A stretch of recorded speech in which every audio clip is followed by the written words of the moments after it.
I think evangelism is vitally important because I don't know how any of us get to where we are as Christians without it. Somebody had to tell you who Christ was. Somebody had to say, there's something missing in your life and I can tell. Well, let me tell you about what was missing in my life. And I think evangelism is misunderstood largely. People think it's, has to take place in a big tent in some country town somewhere. And evangelism is really just spreading the gospel. And that can be done in a variety of ways. And the way it was done in my life is people saw that I was struggling and really took it upon themselves to intervene in my life. Didn't really take it upon themselves, that's probably poorly put. God inspired them to say, look, there's one. And he needs to know about me. Now, I'd heard about Christianity, obviously.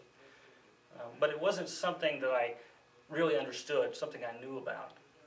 And without somebody sitting me down and saying, Chris, there are things in your life that need to change, or you're going to destroy your entire life. Let me tell you about that. And without them, how would I know? So it's really more than just Billy Graham standing in a big tent giving the powerful messages, and it's not about filling altar calls. It's about giving the good news of Jesus Christ. What we have to understand also is that the gospel isn't an invitation to imitate Jesus Christ. Now, the gospel is an invitation to be transformed by Jesus Christ. And we certainly want to express that if it's happened to us. How do you keep that to yourself? It's all a matter of how you go about doing it. Contrary to popular belief, I have not always been this way. And I'm not really an open person. Doctors call me and people call me, I'm an introvert. I prefer to be left alone. The thing about God I learned about him is he's unwilling to leave me alone. And I just feel compelled to present the gospel to people that God presents to me. I've been going to the Collin County Jail now for over 14 years. It's amazing the number of people that I find there that really don't understand the gospel, don't know what it is. And I think they're a lot like the people in churches across America or maybe around the world. They see Christianity as this way of changing some things about their lives to make themselves feel better. And there's nothing about the gospel that says that. The gospel is transforming. It changes the person. Christ didn't come and do what he did in order to fix the life I made a mess out of. Christ came and did what he did to give me the life that he created me to have in the first place. And so, how could I keep that to myself knowing what's been done for me? The gravity of the change that's taken place weighs on me to go and say to someone else, let me tell you about what Christ did for me. And when we present the gospel that way, it's not about bragging. We're not trying to tell our own story for the sake of being important in somebody else's eyes. Our story should prompt someone else to explore their own story and see how Christ will work in their lives. Not might, but will.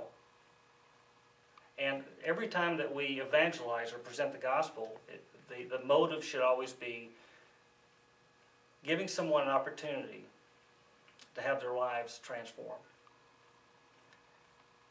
If we can do that in this little community, I think it'll change the face of the world. People are afraid of the word evangelism. They're afraid of sharing the gospel because they think it might require too much. And really, sharing the gospel, evangelism is more than speaking the gospel. Sometimes it's just making the gospel available to people.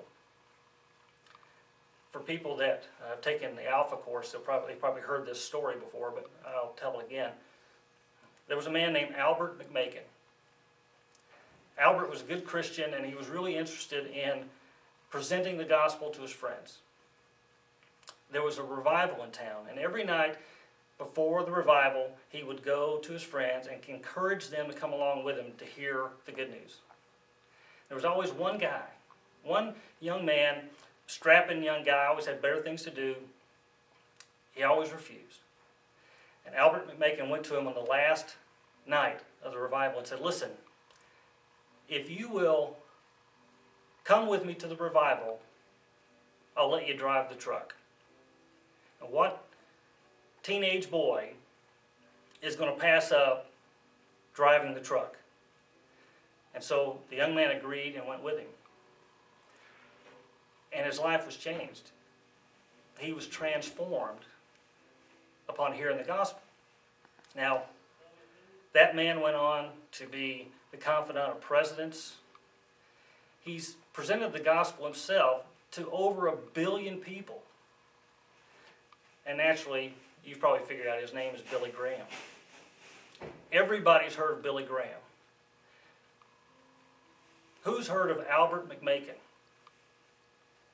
Now, Albert, all he wanted to do was to make sure that the gospel was presented to his friends, the people that he cared about, because he knew the transformative power that was in it. And that's really all we're asking here at Stonebridge. Again, it's more than simply making some changes to your life. The gospel is transforming. And we certainly want that for the people outside of these walls as well as inside. And so I would just encourage everybody to sit down and think about what your story is. Have you been transformed? And if you're feeling the pressure, go out and spread the gospel.